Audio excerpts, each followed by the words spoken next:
কাকা, আপনি বলে আন্দোলন করতেছেন? অরে নাতি, আমি তো বিশাল আন্দোলনে নামছি বুঝছো নি। 40 বছর বয়স তোর। আমি মনে করো যে গ্রেটার যে আঙ্গ নোয়াখালী আছে, বৃহত্তর নোয়াখালী ডিস্ট্রিক্ট, নোয়াখালী জেলা, ইটার পুনরুদ্ধারের আন্দোলনে নামছি বুঝছো নি। এই বৃহত্তর নোয়াখালী যত মনে করো ইউনিয়ন পরিষদ আছে, থানা আছে, মনে করো দ্বীপ আছে, আন আছে, কান আছে, বেগিন সফর করতেছি বুঝছো নি। এই নোয়াখালীর নানা অংশ বিভিন্ন সময়ে মনে করো 1864 সনের এগিন মানুষে নানাভাবে দখল করে ফেলছি। আমি চিন্তা করছি, আমি বাঁচি থাকতে ইচ্ছিকে আন্দোলন না করলে আর চলত না। আন্দোলনীকে চালাইতেছি আমি মনে করো যে নাতি বৃহত্তর নোয়াখালীর এগিন উদ্ধার করতে হবো, জায়গা গিন উদ্ধার করতে হইব। এই যে বৃহত্তর নোয়াখালীর কিছু জায়গা মানে ওই যে ফরিদগঞ্জ, শাহরাস্তি, আইনসর, ওই চুরি করে ভাটপাড়ি করে সানপুরের ভিতরে ঢুকে দিয়েছে বুঝছো নি। তারপরে মনে করো যে লাকসাম, নাঙ্গলকোট, এখানে কুমিল্লার মধ্যে আনতে গেছে। তারপরে মনে করো যে সিটাঙ্গের মধ্যে ঢুকে গেছে, মনে করো যে মিরেশ্বরাই, সীতাকুণ্ড, সন্দ্বীপ বুঝছো নি।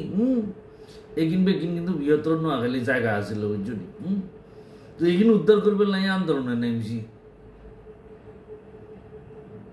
আমি চিন্তা করছি এই আন্দোলন যদি সফল হয় বুঝছো নি, তাহলে নোয়াখালীর বিভাগ হিসাবে এটারে প্রতিষ্ঠা করতে সহজ হবে বুঝছো নি।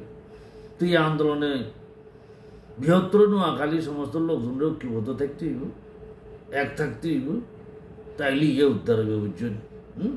তো শুনলাম যে কুমিল্লা বিভাগ করতে চাচ্ছে সরকার, এটা নিয়ে আপনার মতামত কি? কেন করতে চাচ্ছে এই বিষয়ে বলতে পারবেন কিছু? বাউরে বা আয় কেন বুঝছো নি।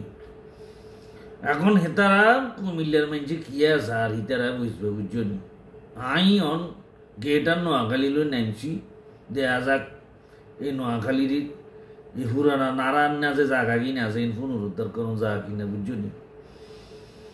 আপনার কি মনে হয় আপনি পারবেন এটা? আমি তো এটা চিন্তা করি বুঝতে হারিয়েন না।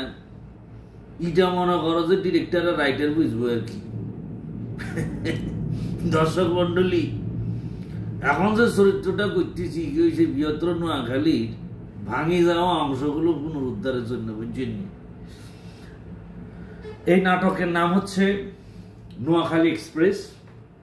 এই নাটক পরিচালনা করছেন আমাদের একজন প্রিয় পরিচালক অরণ্য আনোয়ার। খুব শিগগির এই নাটক টেলিভিশনের পর্দায় আসবে। এই নাটকটা আপনারা দেখবেন, অনেক মজার রসদ আছে, অনেক আনন্দ আছে। বিশেষ করে এই নোয়াখালী ভাষাকে নিয়ে নোয়াখালীর অনেক ইতিহাস ঐতিহ্য এই নাটকে আছে, সবাই মজা পাবে। নাটকটা খুব শীঘ্রই আসছে টেলিভিশনে, আপনারা অবশ্যই দেখবেন।